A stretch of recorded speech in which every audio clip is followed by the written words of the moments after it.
Bonjour à toutes et à tous. Je suis Juliette Auricos, directrice du programme Petite Ville de demain à l'Agence nationale de la cohésion des territoires. Et j'aurai le plaisir d'animer cette rencontre jusqu'à 15 heures.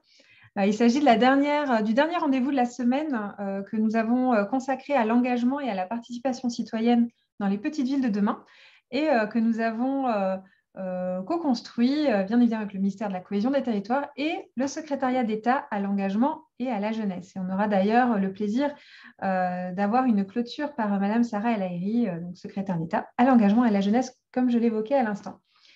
Donc lundi dernier, mercredi, hier encore, nous étions nombreux pour échanger autour des enjeux de l'engagement, de la participation citoyenne et surtout de trouver quels étaient les retours d'expérience, les outils à votre disposition en compagnie de nos différents intervenants, que ce soit de Trilport, de MEL, de la Comcom Puisé-Forterre ou encore du CEREMA, Banque des Territoires, Petit Site Caractère, l'Agence du service civique et bien sûr l'équipe de Je veux aider.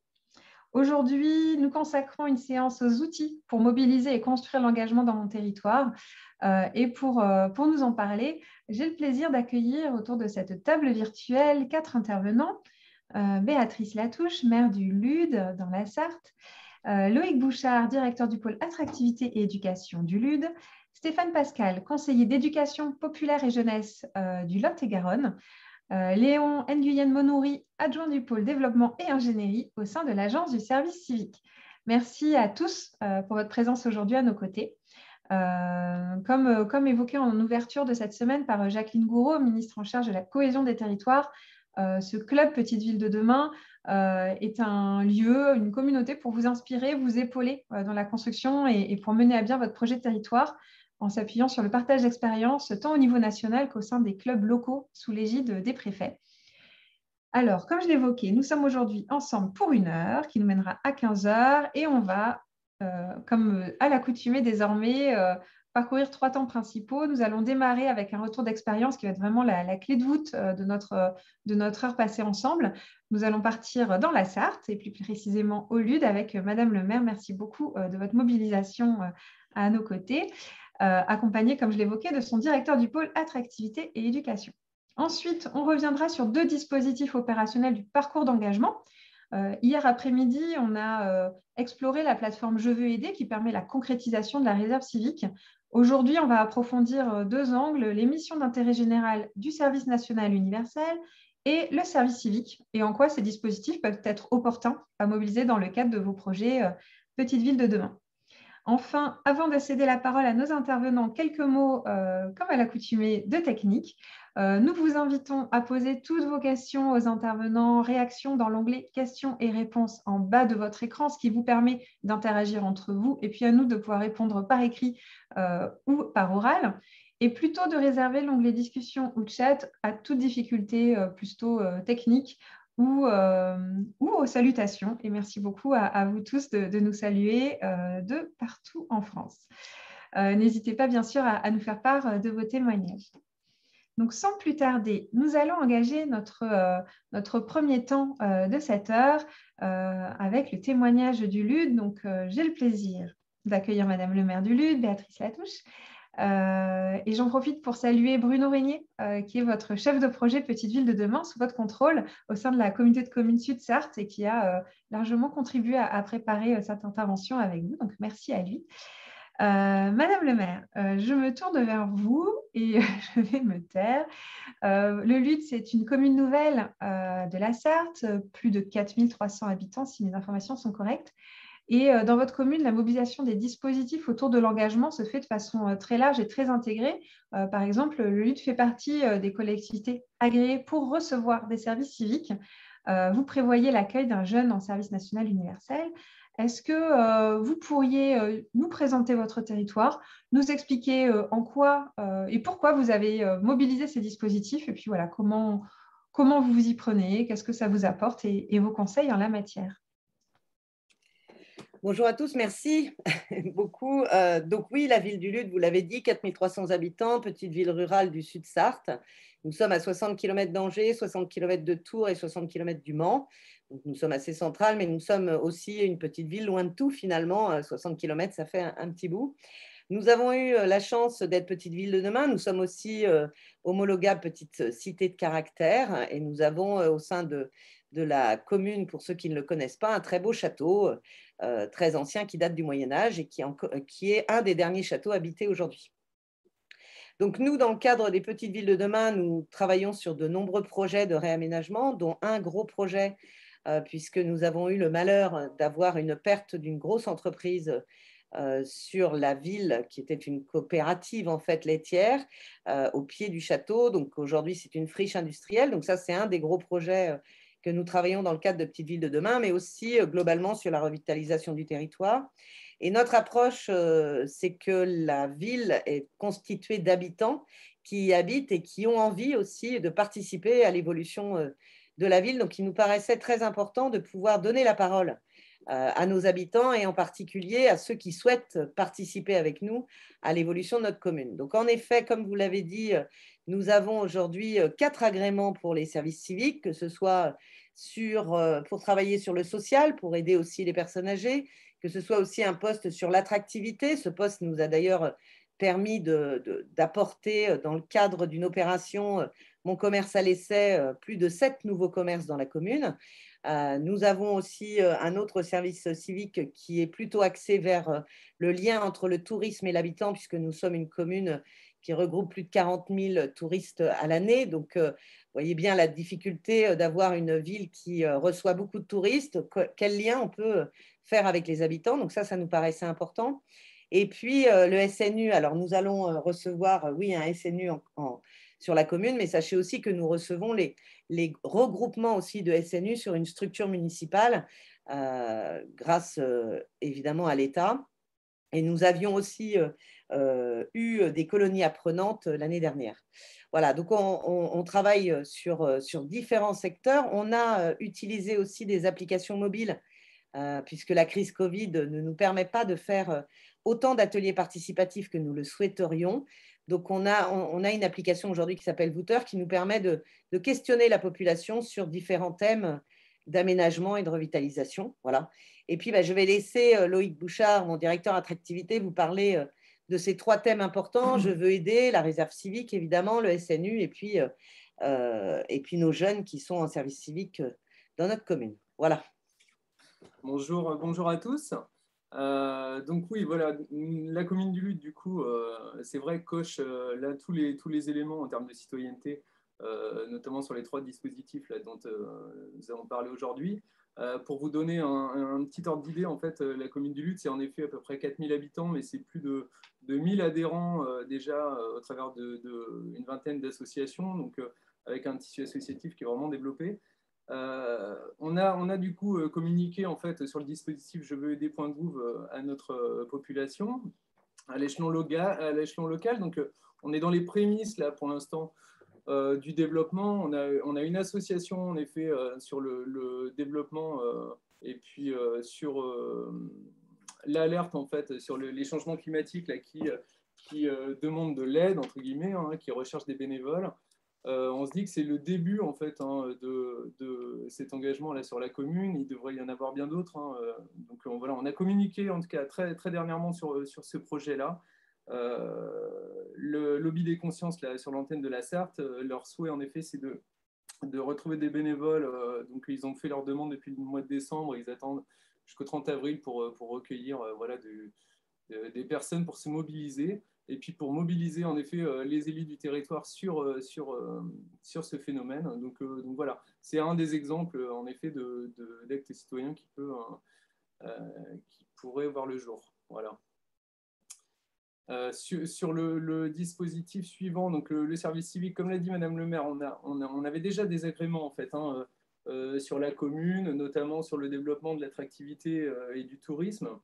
Alors forcément là notre panel s'élargit puisqu'on est aussi devenu Petite Ville de demain et qu'avec l'aide de Bruno Régnier qui est à côté de moi, que vous ne voyez pas, mais on est en train de développer énormément de choses comme le développement des microfolies, un travail de mémoire aussi sur en effet une friche industrielle. Donc il y a énormément de projets. L'idée c'est d'avoir le soutien en fait des services civiques pour le travail de médiation et d'accueil de la population. L'idée c'est d'être en soutien des agents qui sont déjà en place et de les accompagner dans ces missions-là. On a aussi, dans plus le volet solidarité, l'accompagnement des usagers dans la démarche aussi des pièces d'identité et passeports, service qui n'était pas encore réalisé sur la commune, mais qui devrait voir le jour là, en 2022. Et enfin, on a fait 2 demandes d'agrément. Là, c'est plus dans le cadre du CCAS pour aider en fait notre personnel à encadrer et à accompagner en fait des personnes qui sont en résidence autonomie sur la commune. Voilà. Donc tout ça, c'est un travail qui se fait avec le service départemental à la jeunesse et à l'engagement au sport, avec Monsieur Goulevent du coup pour la Sarthe. Donc c'est un travail de collaboration pour rédiger déjà les fiches missions entre guillemets des services civiques, et puis pour coller au mieux en fait au dispositif. Voilà. Et donc pour le service national universel, alors sur le LUD, ce qui a été fait, c'est déjà en effet de la promotion de ces dispositifs auprès de notre population locale, et puis pour nous aider à faire adhérer les jeunes à ces dispositifs, on s'est rapproché donc de la sous-préfecture de la Flèche en Sarthe pour pouvoir accueillir 15 jours en tout cas de SNU sur notre commune au mois de juin. L'idée, donc, c'est un partenariat avec l'État, et sur ces 15 jours-là, l'idée, c'est de travailler en collaboration pour que, au travers des missions, enfin, des apprentissages citoyens qu'ils vont avoir durant les 15 jours, c'est qu'on les intègre aussi, nous, à des missions ou des événements qui vont se passer sur la commune. Donc là, c'est des exemples que j'ai pu vous mettre, mais l'idée, c'est qu'ils puissent participer à des animations culturelles sur les 15 jours, mais aussi à des animations citoyennes. On a sur ce créneau-là une journée citoyenne qui était prévue, où habituellement on fait le ramassage des déchets ou semer des graines en fait sur la commune.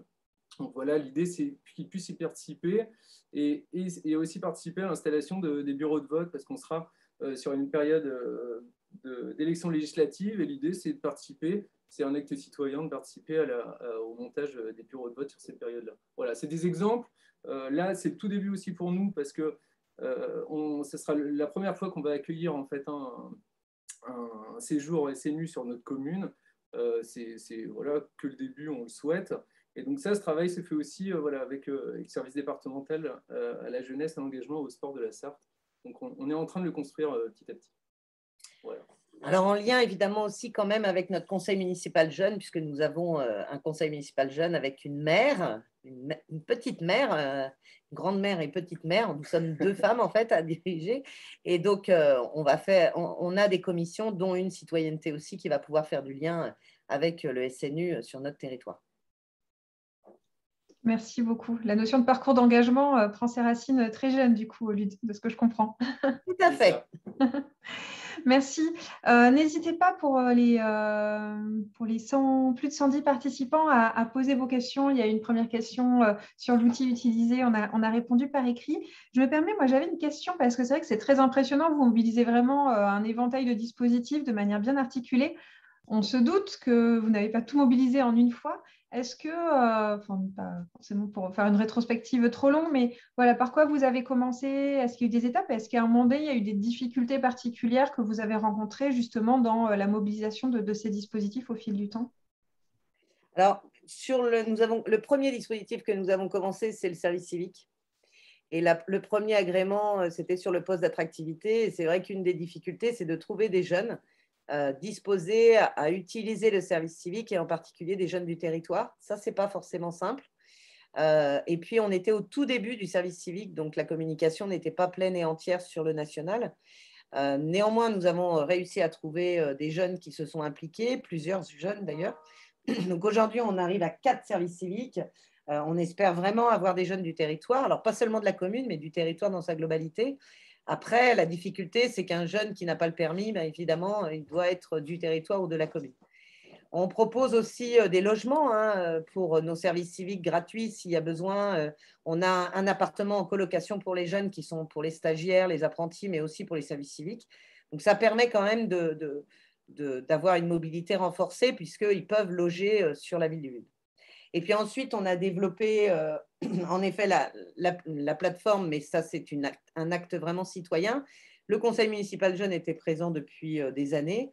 Et puis, en dernier lieu, l'USNU, où on travaille dessus depuis maintenant 1 an et demi, 18 mois à peu près. Ce qui est important, je crois, c'est de commencer par ce qui paraît peut-être le plus simple, ensuite de développer la démarche citoyenne et d'intégrer en fait dans cette démarche l'ensemble des dispositifs.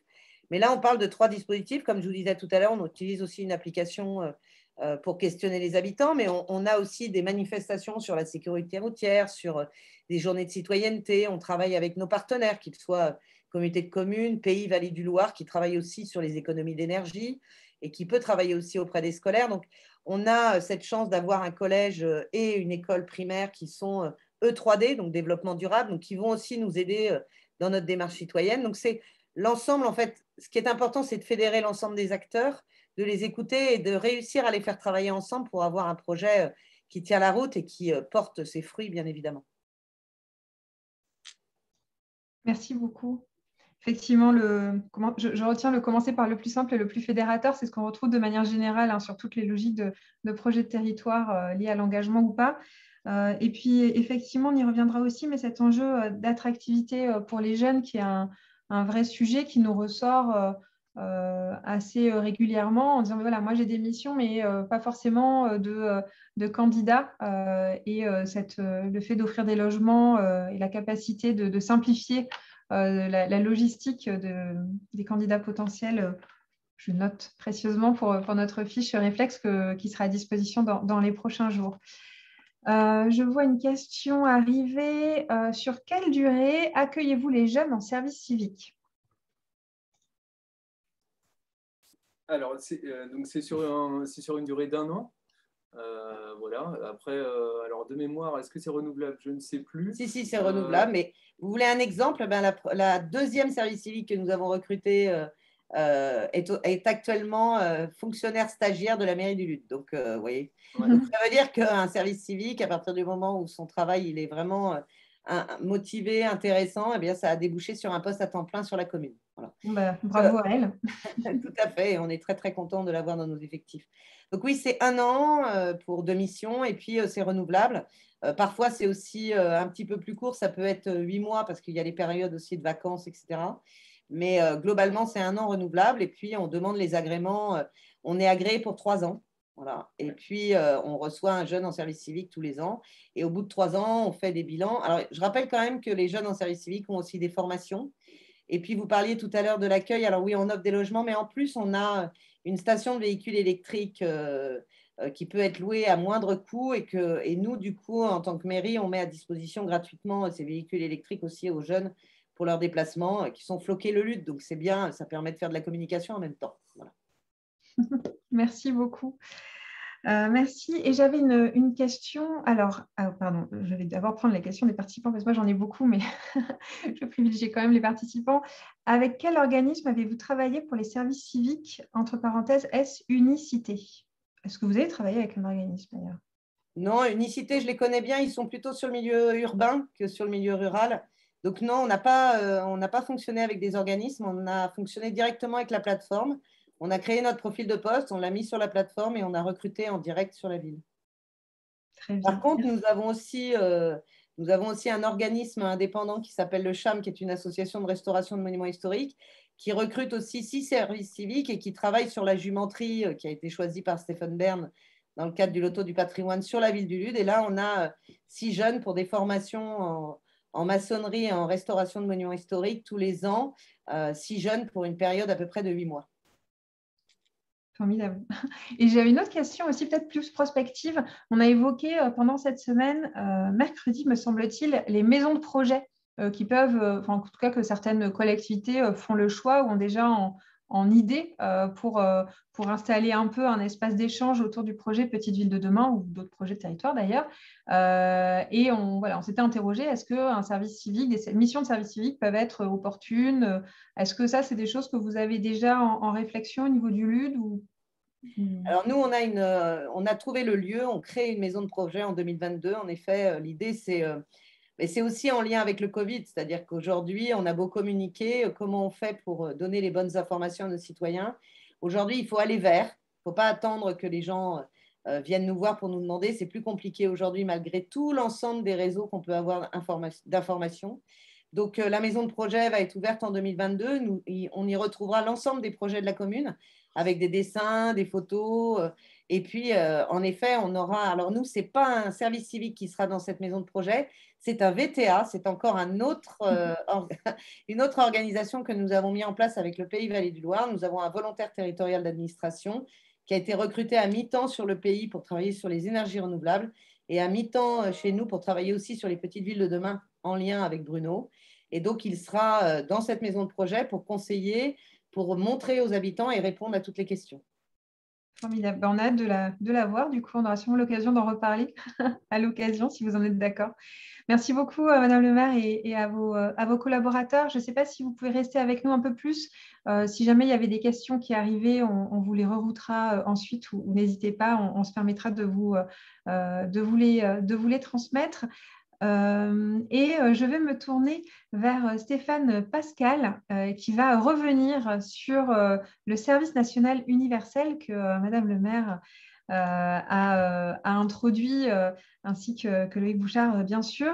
Vous êtes référent conseiller d'éducation populaire et jeunesse dans le Lot-et-Garonne.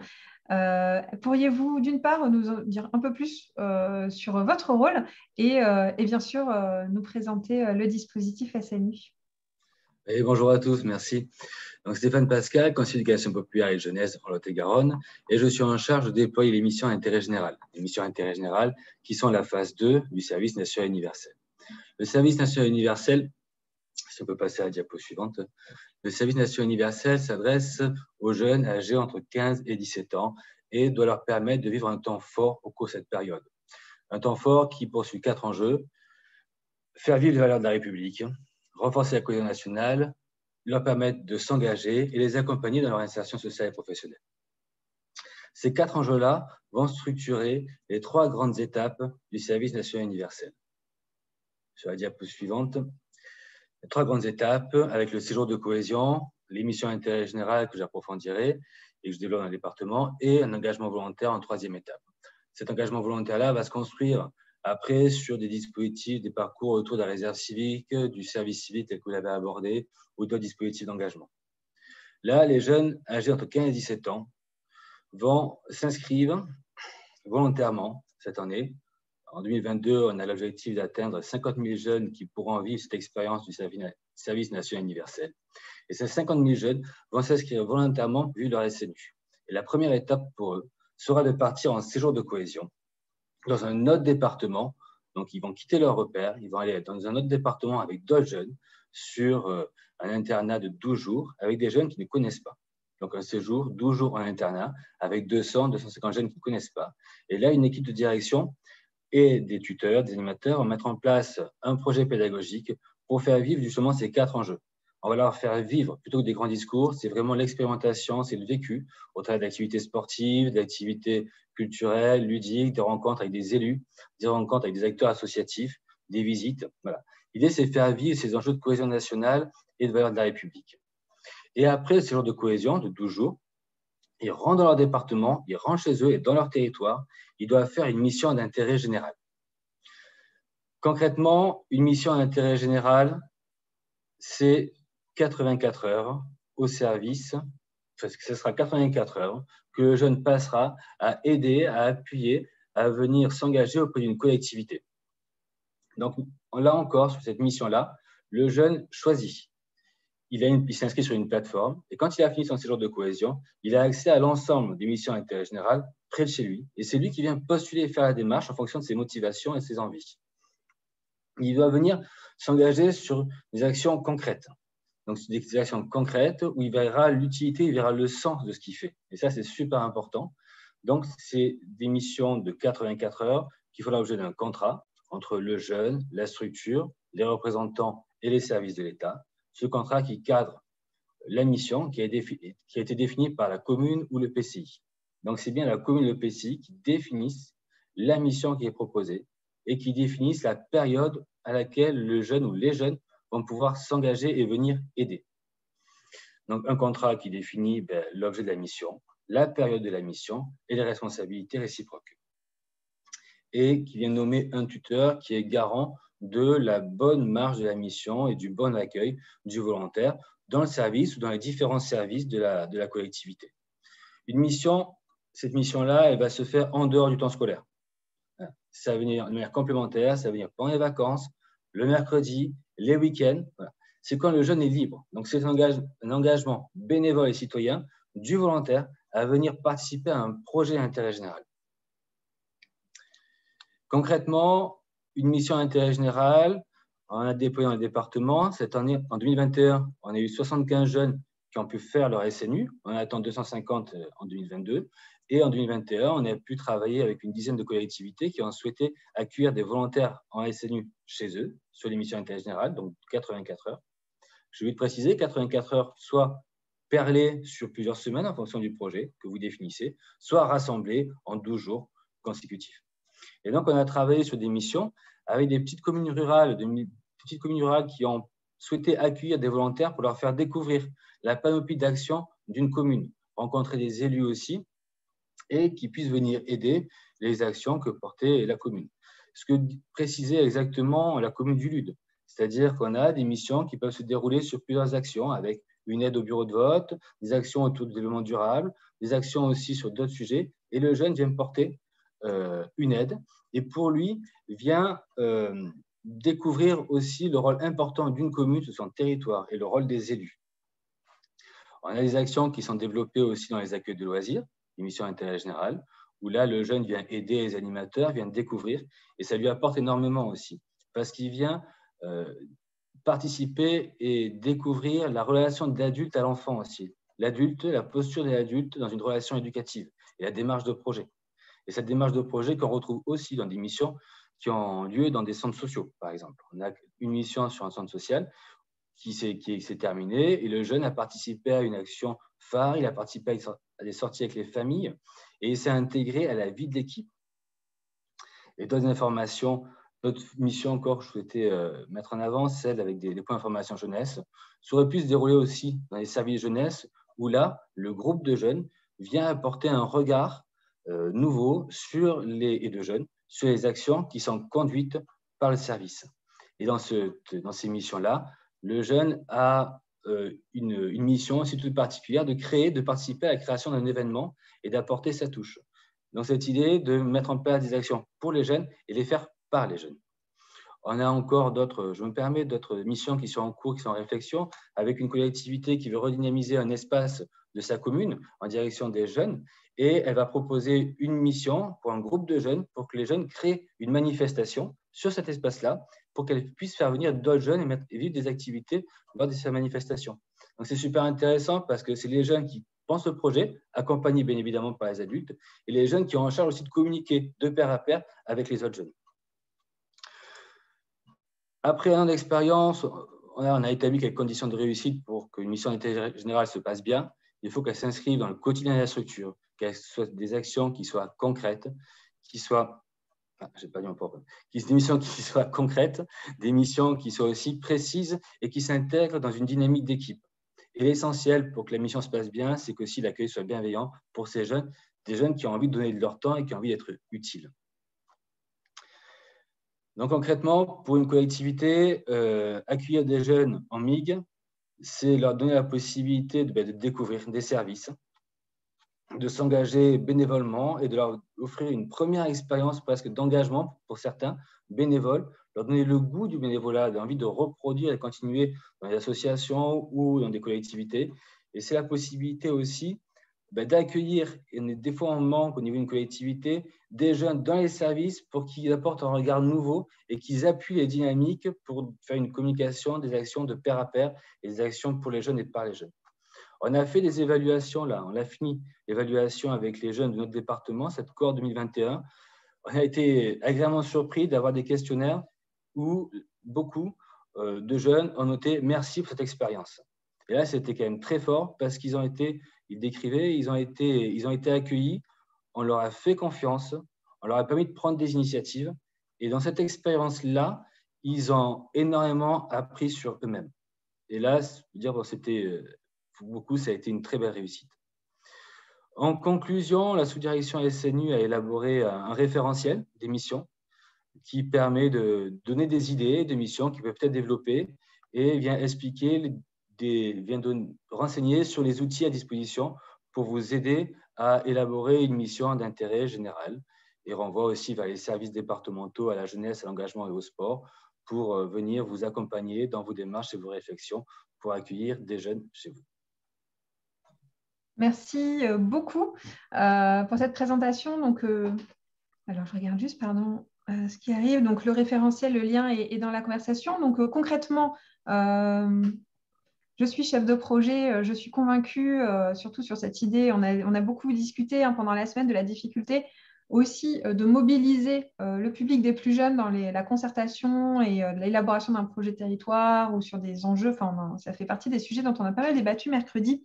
Et effectivement, on retient l'idée d'aller chercher de l'échange entre pairs et s'appuyer sur la vision des jeunes aussi pour pouvoir aller chercher un public, sinon qui est parfois un peu plus éloigné spontanément de démarches de participation et de co-construction. Donc voilà, mettons, si on veut proposer une mission concrètement, on lit le référentiel et on a tout dedans, ou il y a un site internet où il faut absolument se rendre. Sur le référentiel, il y a des informations, il y a les éléments principaux. Et après, vous avez un site, snu.gouv.fr, qui reprend ce qu'est une mission d'intérêt général et qui vous permet d'accéder à une plateforme où la collectivité s'inscrit et renseigne la mission qui sera proposée aux jeunes.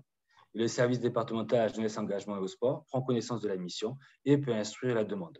Nous, on veille à ce que la sécurité des jeunes soit assurée et que le jeune soit aussi acteur du projet. Dans chaque service, il y a un homologue, un conseiller qui est là pour accompagner à l'élaboration de la mission. Très bien. Donc, un site internet, snu.gouv.fr, et tout est, ça permet d'avoir accès à la plateforme. Il y a une question effectivement sur la dimension mission d'intérêt général, individuelle, collective. Vous recommandez quoi? Est-ce qu'il vaut mieux proposer une mission de groupe ou pas Nous, on préconise, on invite les acteurs à travailler en binôme aussi. Parce qu'accueillir 2 volontaires, au moins, ça leur permet aussi d'être assurés, de ne pas être perdus dans un environnement et d'avoir une dynamique aussi entre eux, de pouvoir accompagner un petit collectif, un petit duo dans la mise en place d'une mission. C'est plus simple et c'est moteur aussi pour eux dans les échanges, dans la construction, de pouvoir se nourrir aussi entre volontaires. À tout âge, le co-développement et l'entraide marchent bien. Merci beaucoup, Monsieur Pascal. On va poursuivre dans le parcours d'engagement chronologiquement. Et puis, n'hésitez pas, si vous avez d'autres questions sur le SNU, on les prendra à la fin de l'heure. Et donc, je l'évoquais, donc dans ce parcours d'engagement, une fois, on peut également naviguer vers le service civique dont on a discuté en ouverture avec l'exemple du LUD et qu'on avait déjà largement évoqué tout au long de la semaine. Donc, bonjour Léon Nguyen Monori. Vous êtes au sein de l'agence du service civique, alors adjoint au pôle développement et ingénierie. Merci beaucoup pour votre présence. On a eu le plaisir d'accueillir votre présidente en ouverture, dans la séquence d'ouverture de cette semaine thématique lundi. Donc voilà, comme je l'évoquais, on a pas mal échangé, on a discuté sur les services civiques. Je crois que plus de 200 communes du programme sont déjà agréées au même titre que le LUD.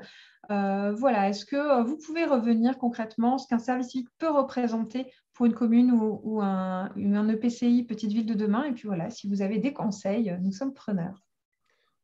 Oui, bonjour, merci beaucoup à la NCT pour l'invitation. En effet, on a déjà de nombreuses communes qui sont agréées et qui accueillent des volontaires en service civique parmi les petites communes, petites villes de demain. Je suis désolé pour celles qui connaissent déjà très bien le dispositif, mais rappeler quand même quelques éléments un peu fondamentaux du service civique avant de vous donner les bons conseils sur le déploiement de ce dispositif et les exemples de missions qui peuvent exister et en quoi est-ce que ça sert à la collectivité. Donc, bref rappel de ce que c'est que le service civique.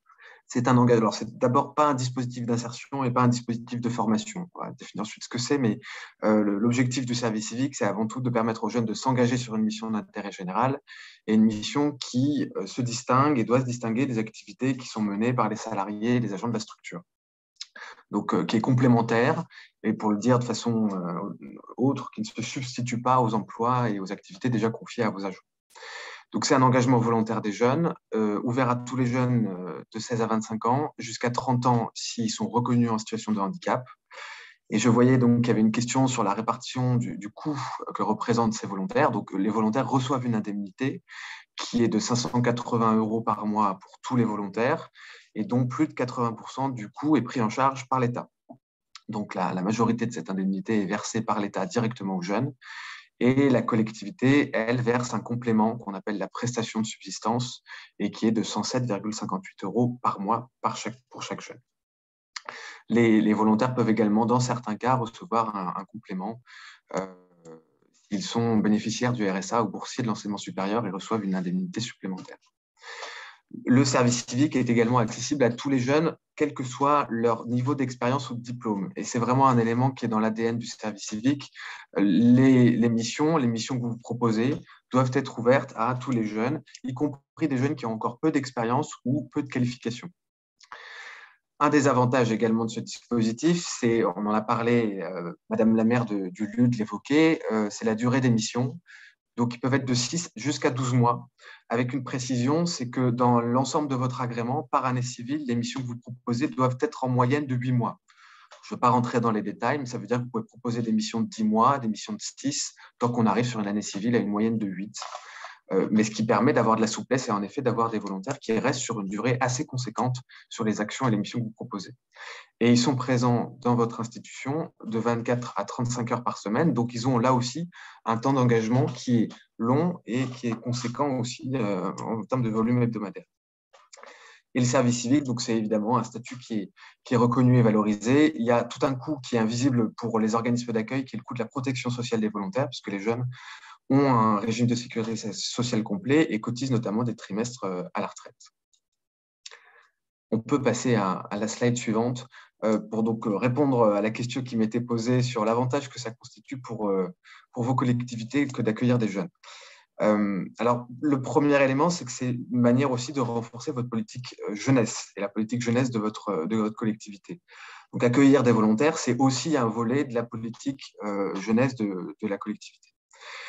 Au-delà de ça, et je pense que les exemples qu'ont apporté la mairie du LUD sont vraiment significatifs, ce sont des volontaires qui vont vous permettre souvent d'expérimenter des nouveaux projets, de mettre en place des actions que vous n'aviez pas encore eu le temps de faire en étant en soutien de la collectivité, et parfois aussi d'amplifier l'action qui est menée déjà sur des projets existants par votre territoire.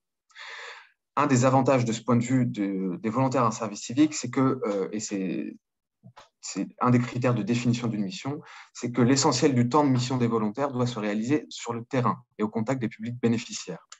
Donc, l'essentiel de leur temps ne va pas être dans un bureau et ils peuvent faire des choses qui sont très complémentaires de l'action de vos agents en allant au-devant de public, en allant à la rencontre de nouveaux publics, auprès de publics qui sont éloignés, isolés, que vous ne parvenez pas à toucher dans vos actions quotidiennes. Donc ça, c'est vraiment un des bénéfices que peut apporter la présence d'un volontaire en service civique. Évidemment, ça a aussi un enjeu, un apport, une mission de service civique pour les jeunes de votre territoire. L'essentiel des volontaires, on a des statistiques là-dessus, font des missions dans leur bassin de vie. Alors, je reviendrai si besoin dans les questions sur les difficultés de recrutement que vous avez pu mentionner, mais les jeunes donc, peuvent être engagés sur des missions et bénéficier, les jeunes de votre territoire peuvent bénéficier des missions que vous proposez. Et on constate à travers les études qu'on mène sur la satisfaction et le devenir des volontaires en service civique que cette expérience leur permet de valoriser leurs compétences, d'en acquérir de nouvelles et surtout ont des effets bénéfiques sur leur insertion sociale et professionnelle. Donc, c'est aussi une action envers les jeunes de votre territoire. Et évidemment, c'est également une action envers les habitants de votre territoire parce que, comme je l'indiquais, l'essentiel des missions ont pour objectif d'être au contact de ces populations, au contact des habitants, donc pour aussi leur apporter une plus-value. Donc, de ce point de vue-là, c'est gagnant pour beaucoup d'acteurs que d'accueillir des volontaires, à la fois pour les jeunes, pour votre collectivité et pour les habitants. On peut passer à la slide suivante. Alors, je ne vais pas tous vous les lister, parce qu'il y a un exemple de mission très fourni et vous aurez un référentiel et des outils qui vous permettent de vous inspirer. Tous les outils référentiels de mission qu'on peut vous fournir pour donner des exemples, non pas pour vocation à ce que vous les repreniez tels que, au contraire, ce sont des exemples ensuite pour que vous puissiez vous les approprier et proposer des missions qui correspondent à vos enjeux et à vos politiques. Il y a beaucoup d'exemples dans la transition écologique, dans le domaine de l'environnement, avec par présence des volontaires qui permet de sensibiliser à la réduction des déchets, à la gestion des déchets, à lutter contre le gaspillage de toutes sortes. à sensibiliser également les jeunes en milieu scolaire aux questions de développement durable, à favoriser les mobilités douces. Bref, les missions dans le domaine de l'environnement sont très nombreuses. Vous avez des missions dans le domaine de la santé, évidemment avec l'actualité liée au Covid, mais avec des missions aussi très nombreuses sur la prévention sur des sujets de santé, sur les risques en milieu festif qui peuvent se faire auprès des jeunes. De nombreuses missions aussi, la mairie de Lude a donné un exemple en faveur des personnes âgées, avec la possibilité pour les volontaires d'aller faire des visites de convivialité, de passer du temps avec les personnes âgées, que ce soit en établissement ou à leur domicile. Des missions dans le domaine du sport qui ne sont pas mentionnées sur cette slide, mais qui peuvent paraître, par exemple, d'animer des équipements sportifs outdoor, de contribuer à l'animation de vos équipements. Une mission aussi qu'on retrouve dans beaucoup de collectivités qui peut être intéressante, c'est accompagner les usagers, les habitants à l'usage des outils numériques, notamment dans leur démarche administrative, sans faire à leur place les démarches administratives, mais en les accompagnant dans l'usage de l'outil. Voilà, je m'arrête là sur les exemples, ils sont très nombreux. Et on peut passer à la slide suivante. Alors, si vous obtenez un agrément ou si vous accueillez des volontaires de service civique, vous avez également, en parallèle de ce que ça vous apporte, quelques responsabilités. La première, c'est de mobiliser des tuteurs, puisque les jeunes vont devoir être accompagnés par un tuteur. Et la capacité d'accueil des jeunes et le volume d'accueil que vous pouvez avoir de jeunes dépend aussi de la capacité d'avoir des personnes qui vont consacrer du temps à leur accompagnement.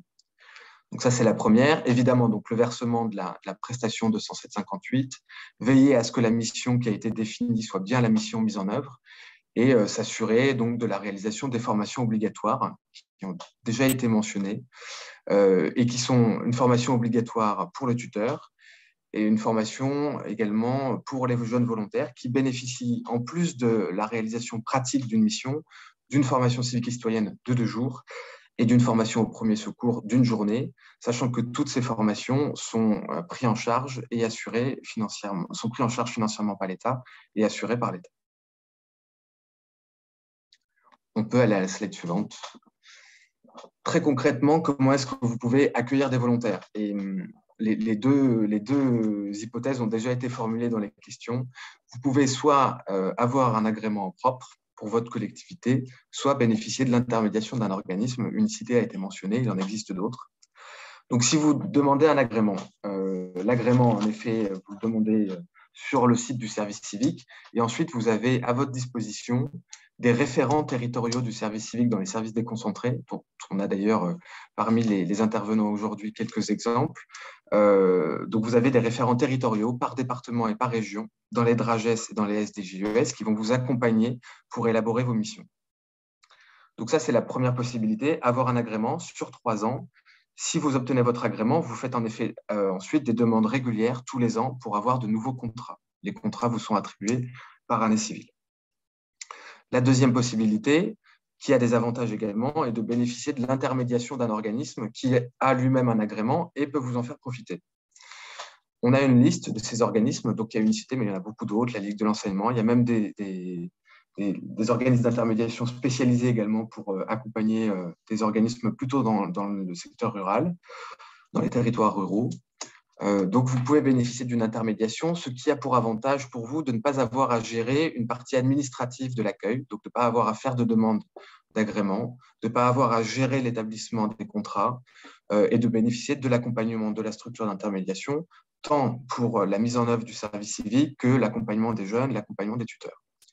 Donc, ça a un certain nombre d'avantages et après, il faut contacter les organismes d'intermédiation pour connaître quelle est l'offre qu'ils proposent pour vous mettre à disposition ces jeunes. On peut, je pense, passer à la slide suivante et j'en ai terminé pour les grandes lignes. Simplement vous dire que le premier contact, votre premier interlocuteur, si vous avez des questions, des demandes de précision sur les missions qui peuvent être confiées, sur ce que ça implique d'accueillir un volontaire, sont vraiment les référents territoriaux du service civique, dont vous avez donc la liste et les coordonnées qui sont sur le site de l'agence du service civique.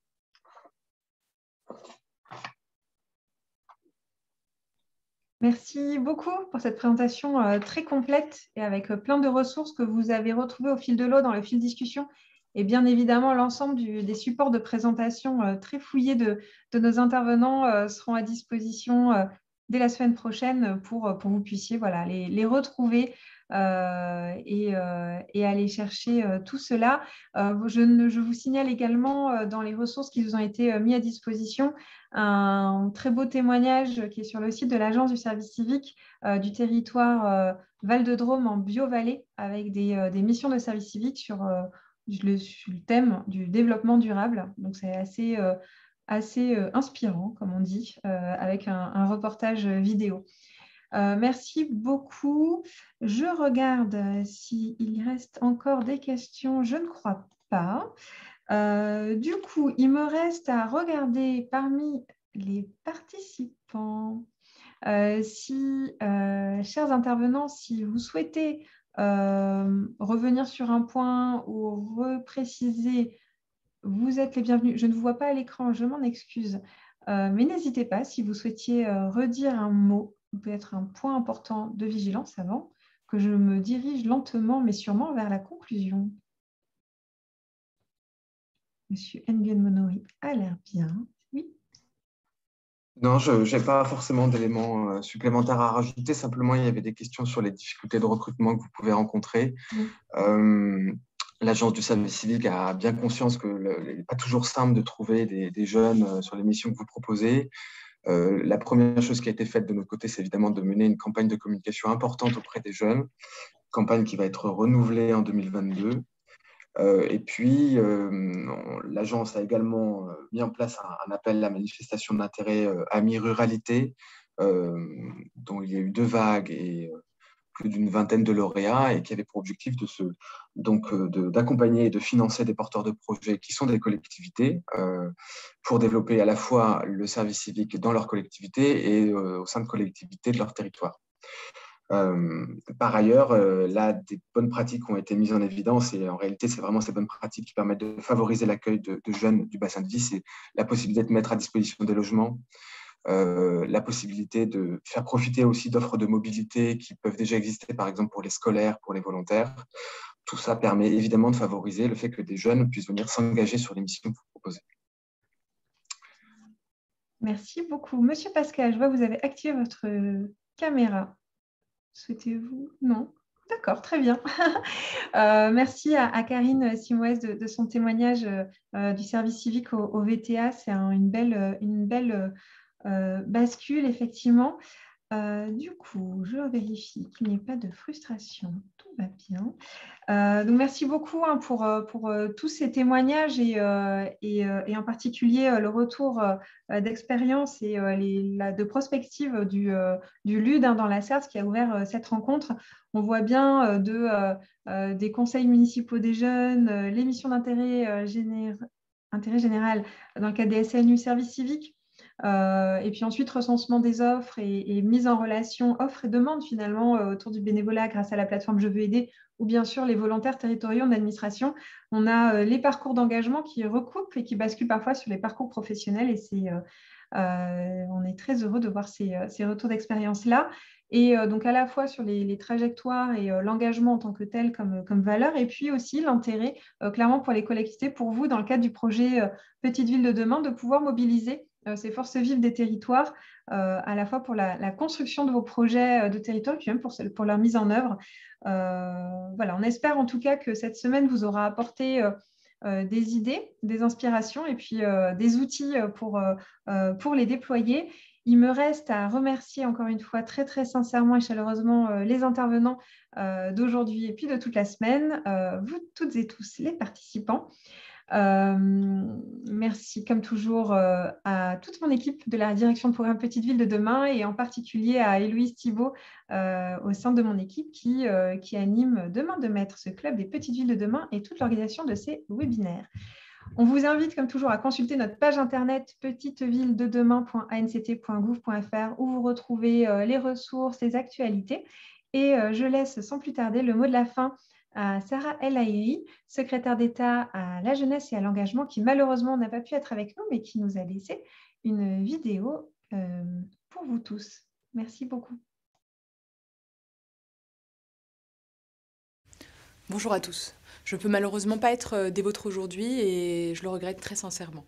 Vous connaissez mon attachement au programme des Petites Villes de demain et aux importantes synergies qu'il permet avec nos dispositifs d'engagement. Comme mes collègues du gouvernement, j'attache énormément d'importance au retour d'expérience des élus locaux, j'en suis une. Et je crois pouvoir dire notamment, après cette semaine dédiée à l'engagement et à la participation citoyenne, que notre politique en matière de valorisation de l'engagement au sein de nos villes, au sein de nos territoires est une réussite. Il y a un véritable, en tout cas je crois, engouement, une véritable culture de l'engagement en France. On estime, avant la crise, à 12,5 millions le nombre de bénévoles dans nos associations. C'est notre richesse. Et à leur côté, la France compte plusieurs centaines de milliers de volontaires, que ce soit au sein de la réserve civique, au sein des jeunes en service civique, ou encore des jeunes SNU en mission d'intérêt général, ou encore les pompiers volontaires, ainsi que les réservistes civils et citoyens. La capacité des Français à s'engager, notamment au sein des associations, est un véritable trésor. Et si la crise a eu un impact fort sur le nombre de bénévoles dans les associations, elle a aussi créé, d'une certaine manière, un gigantesque appel d'air pour la réserve civique. Plus de 330 000 inscriptions volontaires au cours du premier confinement sur la plateforme gouvernementale de la réserve civique Je veux aider. C'est d'une certaine manière l'illustration de la volonté d'engagement des Français. Je ne résiste pas à la tentation de souligner, peut-être avec malice, mais quand même, ici, cette mobilisation qui était grandement du fait de la jeunesse. Plus de 40% d'entre eux avaient entre 20 et 35 ans. Aujourd'hui, je veux aider.gouv.fr évolue et se déploie sur l'ensemble du territoire pour être au plus près des attentes et des besoins des collectivités locales.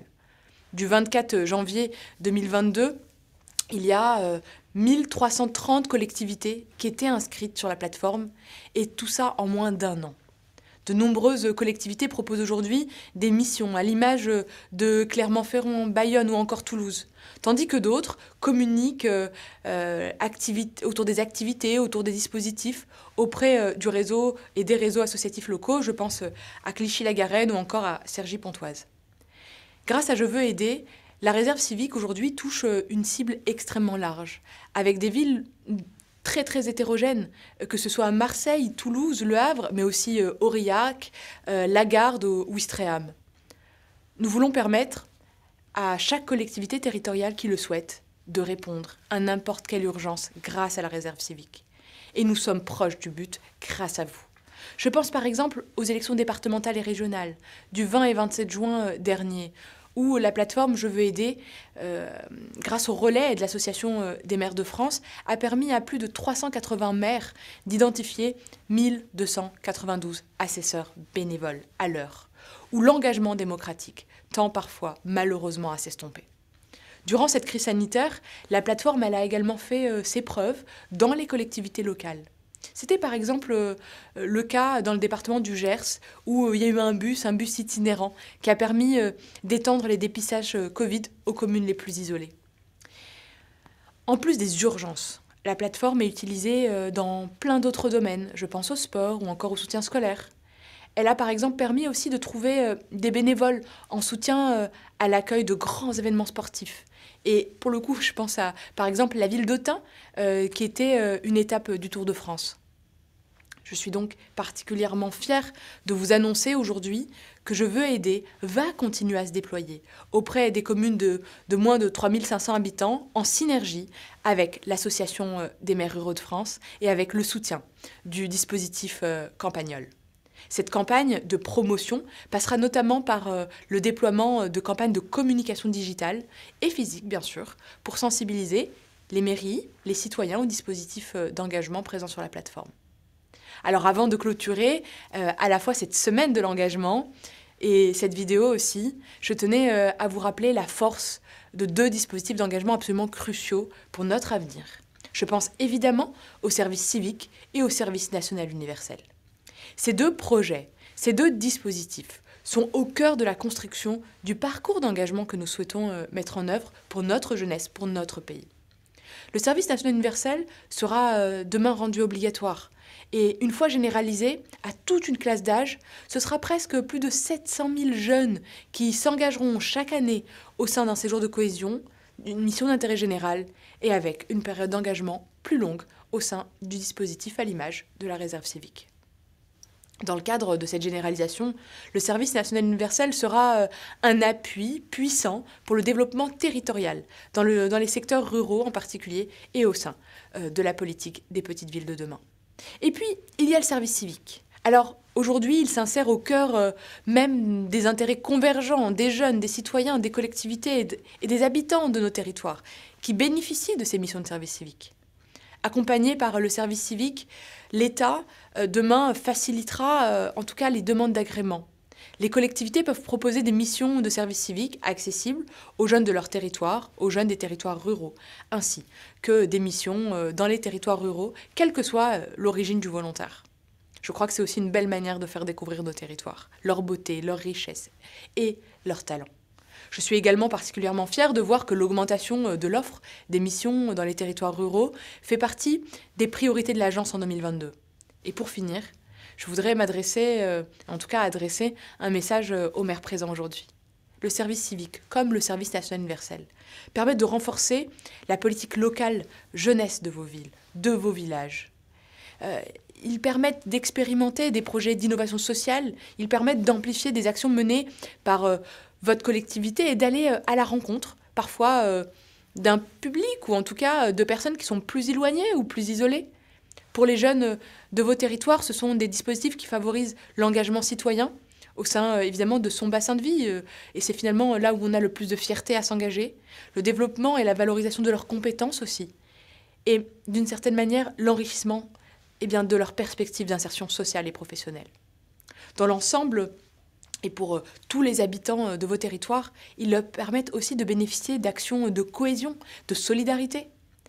La semaine thématique que vous venez de vivre a permis de mettre en lumière, d'une certaine manière, des lieux, des outils, des dispositifs, des méthodes à la disposition des élus locaux, pour favoriser l'engagement de tous sur nos territoires.